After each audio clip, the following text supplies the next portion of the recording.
సంగారెడ్డి జిల్లా పటాన్చెరు నియోజకవర్గంలోని 271 మంది లబ్ధిదారులకు కళ్యాణ లక్ష్మి షాదీ ముబారక్ చెక్లను ఎమ్మెల్యే గూడెం మహిపాల్ రెడ్డి పంపిణీ చేశారు.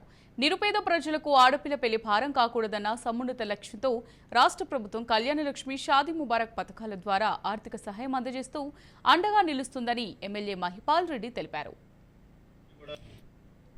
కళ్యాణ లక్ష్మి ముబారక్ చెక్కుల పంపిణీ కార్యక్రమంలో భాగంగా ఇంక్లూడింగ్ పటాన్చెరు గ్రేటర్ అలాగే 19 గ్రామ పంచాయతీ ఎస్సీలు ఉన్నారు. అన్ని కులాలు అన్ని మతాలు అందరికీ ఎక్కడ ఇబ్బంది లేకుండా ప్రతి ఆడబిడ్డ తెలియజేసిన తల్లికి చెక్కు రావాలనే ఆలోచనతో ఈరోజు ప్రభుత్వ పరంగా 2,69,56,233 రూపాయలు మనకు చెక్కులు పంపిణీ కార్యక్రమం జరుగుతూ ఉన్నది. ఈ కార్యక్రమంలో స్థానిక కార్పొరేటర్ కుమార్ యాదవ్ గారు, పటాన్చెరు ఎంఆర్ఓ గంగారావు గారు, సంగ్రామం ఆర్సీపూర్ గారు,